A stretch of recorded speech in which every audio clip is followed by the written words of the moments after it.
Thank you for having me here today. So I take a slightly different approach than my colleague Patrick in terms of whether we should hack back at the attackers. I take a slightly different stance, but I also take a somewhat different approach. It's more policy focused.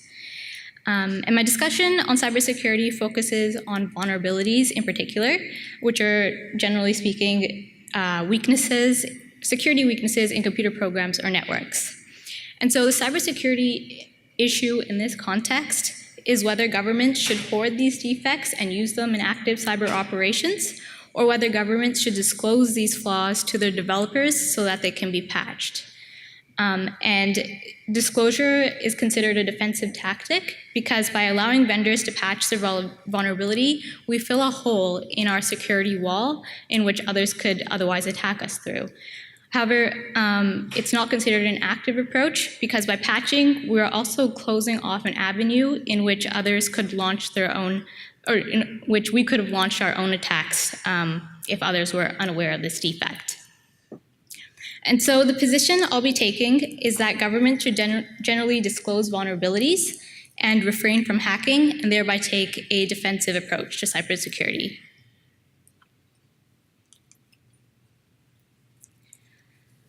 For some context, though, it's important to note that not all vulnerabilities are created equal. The majority of vulnerabilities are relatively benign and if exploited, they don't significantly interfere with the product's functionality. Others, however, can have disastrous consequences. And these are the ones that tend to make the news. Examples of some recent high-profile exploits we've already heard of earlier today include WannaCry, Spectre and Meltdown, and Heartbleed. And these make the news precisely because of the sheer magnitude of their effect and the severity of their effects. And to demonstrate more concretely what can happen when government-held vulnerabilities in commonly used software are leaked or discovered independently by hackers, I'll use Eternal Blue as a refresher. So back in 2017, the hacking group Shadow Brokers published Eternal Blue, which was a code that targeted a vulnerability in Microsoft Windows operating system. The code was picked up by other hackers and used to spread WannaCry ransomware. The ransomware encrypted its victims' data and demanded ransom payments in the form of Bitcoin cryptocurrency. And one of the largest agencies hit by the attack was the UK's National Health Service. Up to 70,000 of its devices were affected, including computers, MRI machines, blood storage refrigerators, and surgery theater equipment. And at one point, the NHS was forced to shut down some non-critical emergency services, such as ambulatory services, as a precautionary step. And so overall, the attack is estimated to have affected over 200,000 computers worldwide across 150 countries, and with total damages ranging in the hundreds of millions to billions of dollars. Now, the United States NSA has never come forward to confirm that Eternal Blue was one of its exploits. However, multiple sources allege that the NSA had kept the vulnerability secret for 5 years before the Eternal Blue crisis hit. With each passing year that the NSA kept the vulnerability behind closed doors, it became more and more likely that someone else would discover the flaw and render millions of devices vulnerable. Eventually, that someone did, as we know. And so in the aftermath of Eternal Blue and similar attacks, the US government faced mounting pressure from businesses and civil society to publicly reveal its vulnerability management policy. The government caved in 2017 and released what it calls its vulnerabilities equities policy, which outlines a process that the federal US government goes through on a case-by-case basis when it discovers or purchases a vulnerability. The VEP marks the first time any country has opened up its vulnerabilities disclosure policy to public scrutiny. And the VEP, one important point I'll make about it is that it explicitly prioritizes individual interests over state interests as the general policymaking framework. Canada, in contrast, has not publicly released its vulnerability disclosure process.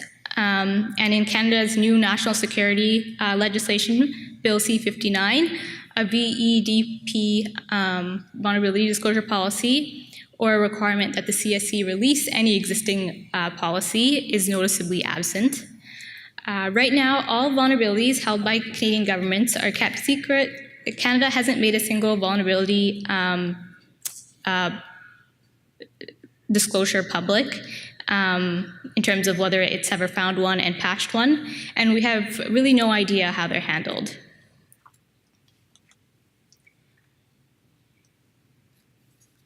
Okay, there are good arguments both for and against vulnerability disclosure. So in terms of arguments in favor of disclosure, internet security defenders prefer that government surveillance agencies take a defensive position to their cyber operations. This is because from an individual or consumer perspective, data breaches risk exposing very sensitive personal information, such as medical information, financial, legal, and other biographical data. From a business perspective, effective and timely vulnerability management is crucial to maintaining consumer trust. Even relatively small security breaches can have significant economic and reputational consequences for a business. Proponents are also critical of the notion that active government hacking is even conducive to public or national security. It's worth remembering that we cannot completely eliminate all vulnerabilities. They're inherent to our current computational technology. And this has important implications because it means we cannot leave our targets vulnerable without simultaneously leaving ourselves vulnerable. In an interconnected digital world where everyone uses the same infrastructure, produces and deploys the same weapons, and shares the same chinks in their armor, national security, it's argued, cannot be truly attained without global network security.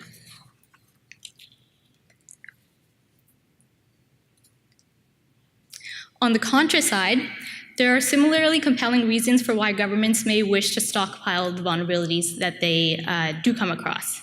At a domestic level, for example, if law enforcement is aware of a software vulnerability in a smartphone application, the defect can be useful in terms of the investigation stage because the agency can use it for collecting e-evidence in prosecuting serious crimes.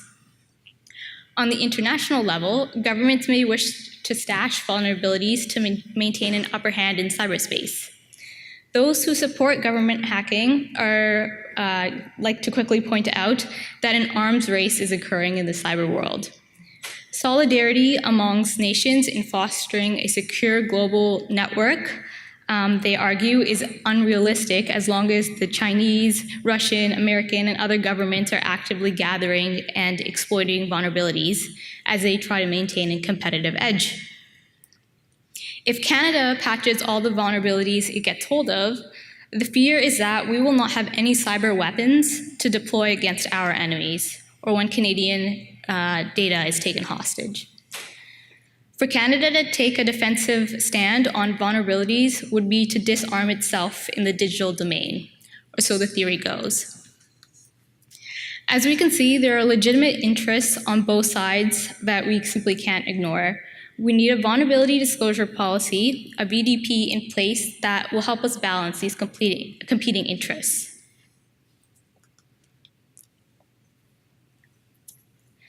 And so, as I mentioned, Canada hasn't disclosed how it handles vulnerabilities. Right now, all vulnerabilities are generally kept quiet, and since no vulnerabilities has been made public in the past, it seems that state interests are likely prioritized in whatever mysterious policy is being used. And so in the absence of a physical vulnerability disclosure policy to critique, I've put together some thoughts on what a model Canadian VDP may look like.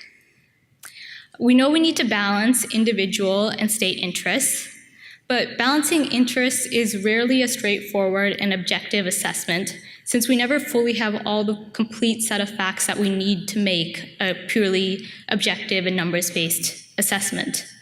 Some degree of values-based judgment will always be involved.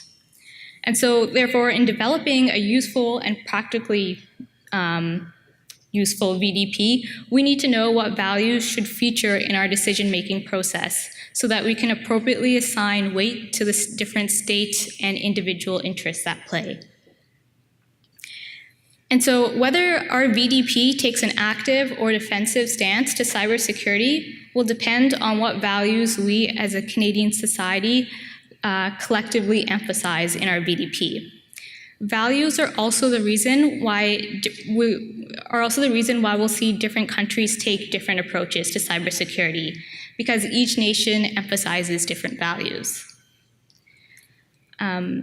We can debate about what are Canadian values, but there are a few key ones that tend to permeate our political system and the judicial system. And so I've identified a few of those for the purpose of moving this presentation forward. And based on these, I suggest that these values support a Canadian VDP that by default takes a defensive position to cybersecurity. And a defensive by default VDP means one that prioritizes the long-term security of global network systems, and also one that focuses the decision-making on the appropriate type of disclosure warranted in the circumstances. So that is when to disclose, how to disclose, and what level of detail to disclose.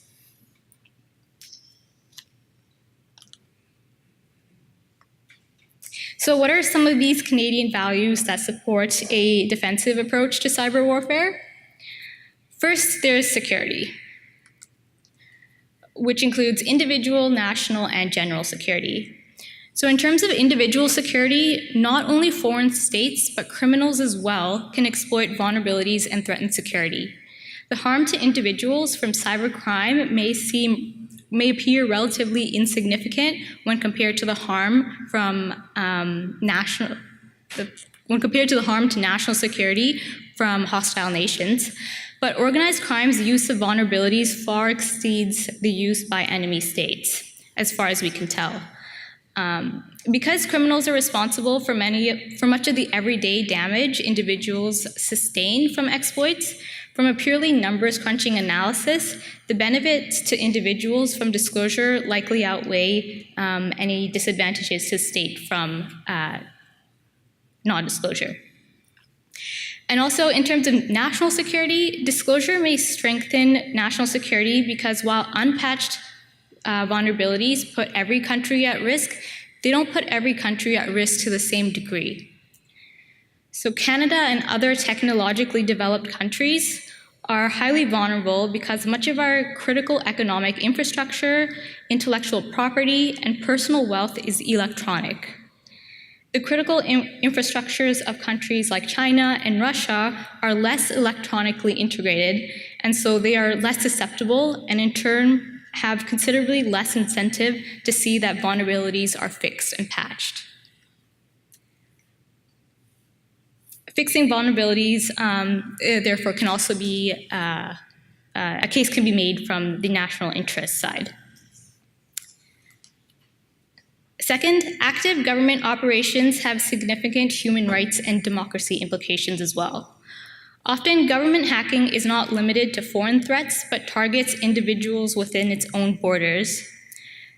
Targeted individuals are usually those who speak out about government practices or attempt to promote peaceful change within their country. Allowing government agencies to engage in hacking puts the rights of activists, journalists, academics, non-governmental organizations, religious organizations, and social movements at risk. Though Bill C-59, Canada's new proposed national security legislation, doesn't permit the CSE to direct its hacking towards Canadians, and there's a huge asterisk beside that. You could ask me about it later.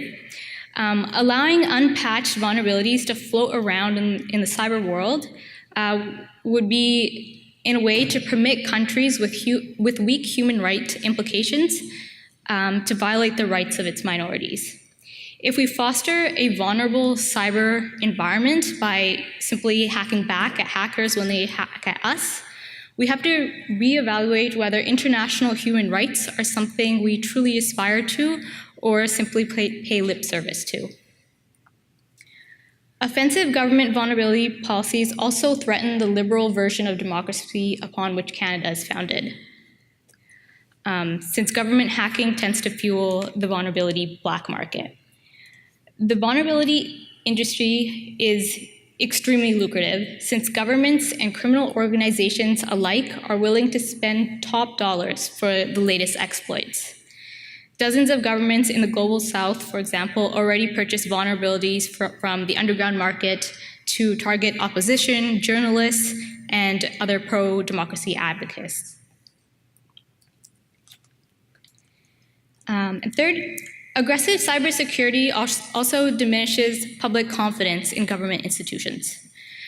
In countries with offensive vulnerability policies, the citizenry is unable to trust that their devices and communications are secure.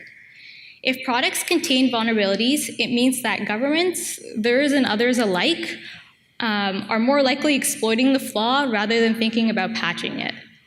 Aggressive policies, therefore, can shake public confidence in the agencies that use them and may ultimately undermine their legitimacy in a democratic state. And so, given the security, human rights, democracy, and public trust implications of weaponizing vulnerabilities, a disclosure by default stance to vulnerabilities seems to better align with Canadian values and interests. I'd like to make clear that Canada will always need highly equipped law enforcement and intelligence agencies to deal with foreign threats and organized crime rings, and I'm not discounting their importance in that respect in any way. The thing about a default defensive position is just that, it's a default. There will always be exceptions to this general rule. The point of having a default that prioritizes global network security is to provide one check and balance to ensure that the very values we establish these intelligence and security agencies to protect, including human rights and democracy among them, that those values don't end up being trampled by these very same agencies. And so on a defensive approach to vulnerabilities, the central question is really what type of disclosure is appropriate in a given set of circumstances. There may be times when governments may want to engage in full disclosure, that is, immediately release the vulnerability when they are made aware of it to the wilds of the internet. And this may be beneficial where the vulnerability details are already known in the computer underground. Here, full disclosure can help even the odds in the battle between security researchers and hackers.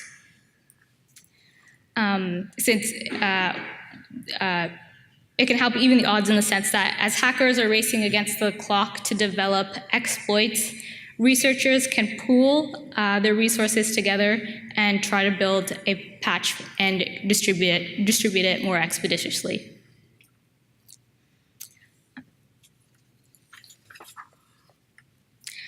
Other times, it may be more prudent for governments to disclose responsibly. And by responsibly, I mean where the government contacts the vendor and the two parties mutually agree on a timeline for which a patch can be developed before the government fully discloses that vulnerability to the public so the public can take their own mitigative steps. And an example of where the responsible disclosure might be more prudent is a vulnerability in the DNS protocol. So the DNS name server is part of what in the internet context is called critical infrastructure. And the DNS name server is the system which translates IP addresses, which is a string of numbers and letters, into human-readable web addresses, like google.ca. and internet users place a high degree of trust in the system. People trust that when they type in a web address, they will be sent to that address and not rerouted along the way to another address. So for example, if someone places a DNS request for their bank website and the system is interfered with in such a way that they're redirected to another website that replicates their bank's webpage, that person's banking details can be compromised. Due to the high damage potential involved in vulnerabilities in critical infrastructure, responsible disclosure is probably the most sensible in these cases. There are other types of disclosure too, such as non-disclosure, where the defect, once it's discovered, is disclosed to the vendor and patched, but never fully disclosed to the public. But I won't get too much into the other types of disclosures. The point is simply that different types of vulnerabilities may warrant different types of disclosure. And we can maximize the security benefits of vulnerability disclosure policies through carefully designed policies.